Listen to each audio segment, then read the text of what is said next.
ভাই ভাই ভাই এই 1000 টাকা অ্যাডভান্স করলাম, 43 ইঞ্চি টিভিটা পাঠায় দেন আমার বাড়িতে। আপনার টাকা আপনার কাছে থাক ভাই। টাকা লাগবে না? প্রোডাক্ট আপনি বুঝে পাবেন, হ্যাঁ তারপরে পেমেন্ট করে দিবেন ভাই। 1 টাকাও অ্যাডভান্স লাগবে না আমার প্রোডাক্ট নিতে হলে। ভাই 43 ইঞ্চি দাম কি বেশি নাকি? ভাই আজকে 43 ইঞ্চি দাম দেব 32 এর দামে, 43 ইঞ্চি টিভি দিয়ে দেব ভাই। 32 এর দামে? 32 এর দামে ভাই। সবকিছু আছে তো? বা কি বলেন না বলেন, সবকিছু থাকবে না মানে এই যে দেখেন, এটা কি ভাই? Double glass. আচ্ছা। এটা Android, voice control, 4K, Kokola budding সহ ভাই। হ্যাঁ।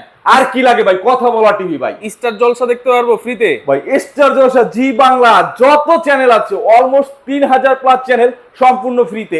1 টাকাও লাগবে না ভাই চ্যানেল দেখতে। 1 বছরের প্যানেল গ্যারান্টি? 1 বছরের প্যানেল, পার্স প্যানেল সম্পূর্ণ গ্যারান্টি এবং আচ্ছা। 12 বছরের সার্ভিস ওয়ারেন্টি থাকবে ভাই। 12 বছরের সার্ভিস ওয়ারেন্টি? 12 বছরের সার্ভিস ওয়ারেন্টি। কত দিতে হবে দাম ভাই? ভাই মাত্র 23500 টাকা ভাই। 23500 টাকা? মাত্র 23500 এটা টাকা। একবারে পানির দাম হয়ে গেল। একদম পানির দামে, বলছি তো বলছি ভাই। আচ্ছা, তার মানে কোনো অ্যাডভান্স লাগবে না? 1 টাকাও অ্যাডভান্স লাগবে না। প্রোডাক্ট বুঝে পাবেন, তারপরে পেমেন্ট করবেন ইনশাআল্লাহ।